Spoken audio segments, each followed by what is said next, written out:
ازيكم عاملين ايه؟ يا رب تكونوا كويسين. انا مريم. النهارده بقى هنتكلم عن ادوات كليه الهندسه.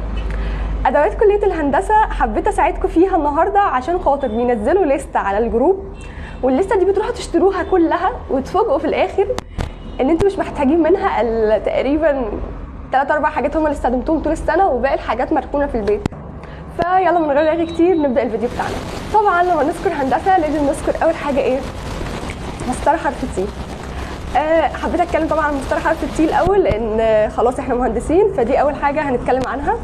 مسطره حرف التي يستحسن تجيبها نوع كويس، زي عندك نوع روترينج، كانسون، سمير وعلي. الثلاث انواع دول كويسين جدا وخامتهم حلوه وكده، ولكن في الاول وفي الاخر المسطره كده كده بتتكسر لو انت استخدمتها غلط، وهنبه عليكم في الفيديو ازاي ممكن نستخدم مسطره غلط. شفت ناس كتير جدا ما بيعرفوش يركبوا اصلا حرف التي في المسطره. يعني انا كنت وانا قاعده في السكشن كده قسما بالله ركبتها لكذا حد في السكشن من كتر ما هو مش عارف يركب المسطره.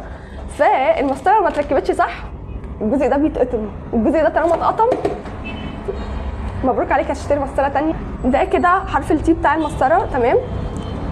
المسطره انت مش محتاج في اعدادي الا مسطره 80 سم. لو انت رايح عماره او انت لو من الاول ناوي على عماره فيستحسن تشتري اكتر من 80 عشان ما تشتريش مسطرتين، لان هي كل سنه طبعا بتغلى وكل سنه بتبقى فلوس ثانيه. فليه مثلا اشتري مسطره وبعد سنه اروح اشتري واحده ثانيه ومصاريف وكده؟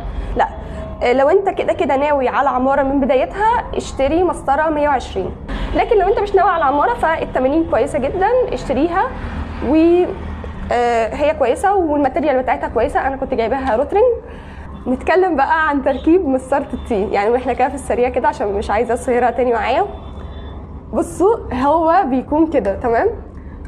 الحته المفتوحه دي هي دي الحته اللي هنركب منها.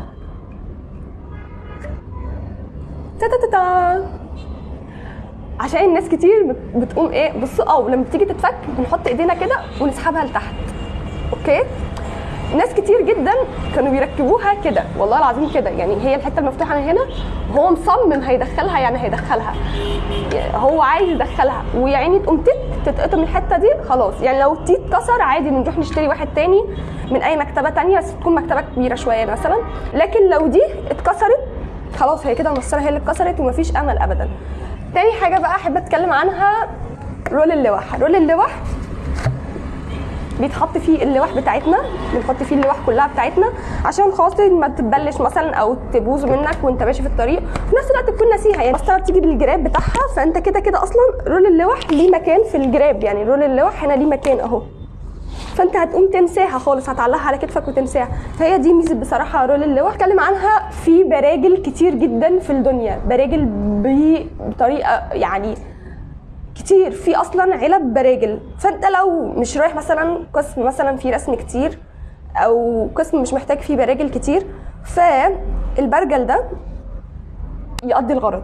البرجل ده معايا بقاله فتره على فكره طويله وزي الفل، يعني ما اشتكاش، هو بس لونه بس اللي غير وهو زي الفل. في نفس الوقت لان في ناس بتقول لك السن احنا محتاجين السن يكون رفيع وكده، هو سنه رفيع جدا، ويعني بصوا بيدخل وبيطلع. مش عارفه بصراحه ايه لازمه السن ان هو يخش ويطلع، بس في براجل كتير كنت اشوفها كده وبيتربط. يعني مثلا لو انت عايز السن على الحته دي بتربطه. البرجل ده زي الفل حرفيا. هو انا كنت بروح اقول للراجل عايزه برجل اسود وخلاص على كده. مؤخرا شالوا منه الصاموله، لان لما رحت اشتريه لاخويا كانوا شايلين منه الصاموله، لكن انا بتاعي بصراحه عشان قديم شويه فلسه في الصاموله بتاعته. البرجل ده سنه رفيع زي ما انا قلت لكم، ويعني بيقف كويس قوي وما بيتحركش من مكانه ومتين، يعني ما بيتحركش وانتوا بتعملوا مثلا الدايره او دوائر صغيره. معظم البراجل اللي انا كنت اشوفها مع اصحابي اللي كانت في العلب وكده ما كانوش بيعرفوا يعملوا بيها دوائر صغيره، فبيلجأوا ان هم يشتروا البرجل ده عشان يعملوا بيه الدوائر الصغيره. ثالث حاجه بقى احب اتكلم عنها هي المثلثات. مثلثاتي طبعا طالع عينها لان برضو معايا بقى لها فتره، فبحكمتي في المثلثات هقول لكم عليها حاجه كده. ان انا في البدايه اشتريت مثلثات وما لقيتهاش كويسه، فالتجأت اضطريت اشتري مثلثات تانية. فلما اشتريت المثلثات التانية اشتريتها من سمير وعلي، صراحه كانت حلوه جدا جدا جدا كده. دي ثالث سنه معايا ويعني ما شاء الله ما اشتكتش مني، حتى ما اتكسرتش، ما جرالهاش اي حاجه. المثلثات بتاعتنا يستحسن وانت بتشتريها مش شرط سمير وعلي، في حاجات تانية كتير بنفس جوده سمير وعلي. كويسه جدا وبتعيش برضو. بس وانت بتشتري مثلثات ارجوك ارجوك ارجوك ركز ان هي ما يكونش ليها شفه. شفه ده يعني بيبقى بروز طالع في المثلث. فاكر المسطره اللي هي بتاعت زمان اللي هي كانت اسمها تقريبا بريمه او حاجه زي كده، تبقى فيها حته طالعه زياده كده يعني كاسيه المسطره، يعني اكنها طبقتين على بعض. هي دي الشفه. الشفه دي بتخنقنا احنا في ايه؟ مثلا انت لما بتيجي ترسم بتضطر مثلا لو هترسم ايزومتريك بتقوم تحط المثلث كده تقوم تقلبه كده، لو قلبته كده هو في شفه بيبقى عالي، تحسش ان انت عارف تتحكم في المثلث وفي نفس الوقت ممكن تشد خط غلط، فاهمني؟ لكن لو هو من غير شفه زي ده يعني هاتوه كده كله، هاتوه حاجه شبه دي. انتوا هتحتاجوا مثلثين، مثلث 30 60 ومثلث 45، وما تجيبوش مثلث ارسطو لو انتوا لسه في اعدادي، استنوا شويه لان مثلث ارسطو انا لغايه دلوقتي ما استخدمتوش. مش تشتروا مثلث ارسطو دلوقتي، اصبروا شويه. نيجي بقى على الحاجات اللي هي الباقي. احنا كده اتكلمنا عن المسطره ورول اللوح والمثلثات والبرجل. هتحتاجوا ايه تاني؟ هتحتاجوا قلمين، قلم نص ملي وقلم 7 ملي. القلم في ايه؟ بصوا في البدايه ما تشتروش بالله عليكم روترينج او الحاجات الغاليه في الاقلام، لان انتوا هتضيعوا كتير في اعدادي، فما تشتروش دلوقتي لان هتنسوا حاجات كتير في سيكشن الرسم. فاصبروا لما الدنيا تبقى كويسه معاكم وكده، اشتروا بعدها بقى روترينج يا عم، اشتري اي حاجه انت عايزها. بس في البدايه ما تشتريش ارجوك اقلام غاليه، لان كده كده انت كل سنه تقريبا هتحتاج تغير القلم. حتى لو روترينج، انا اصلا قلم الروترينج بتاعي اتقسم، يعني ما بعرفش ازاي بس اتقسم، والحته اللي هي الجلده دي مش عارفه اقولها لكم ازاي بس كلها اتقطعت مني. انا اشتريت قلمين روترينج على مدار ال3 سنين، اشتريت قلمين روترينج، انتوا متخيلين؟ فارجوكم ما تشتروش اقلام روترينج. انا جايه لكم المستقبل اهو بقول لكم ما تشتروش اقلام روترينج، هي كويسه وكل حاجه، ولكن عارفين القلم الكوري اللي احنا كنا بنمسكه عادي ده في ثانوي، ده اللي هو الازرق والاصفر والاسود، الاقلام دي تحفه، الاقلام دي حرفيا تحفه، انا بقيت اصلا اجيبها. فاشتروا عادي الاقلام اللي هي الكوري اللي هي العاديه خالص، لان انتوا هتضيعوا اقلام كتير وهتكسروا اقلام كتير. فخليكم لما مثلا تتمرسوا شويه عايزين بعد كده تشتروا روترينج، اشتروا زي ما قلت لكم ما تشتروش خالص اقلام غاليه، حاولوا تخليكم في الاقلام اللي هي الكوري العاديه دي، والله كويسه قوي وبتقضي الغرض، يعني هي كده كده هترسم وخلاص. هتحتاجوا بقى السنون. هتحتاجوا ايه في السنون؟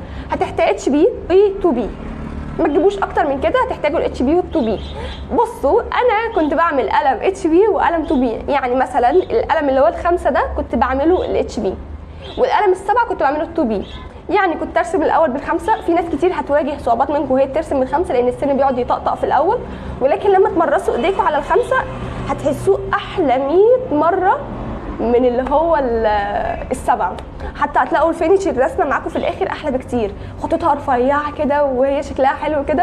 انا عن نفسي كنت بحب امسك ال5 دايما.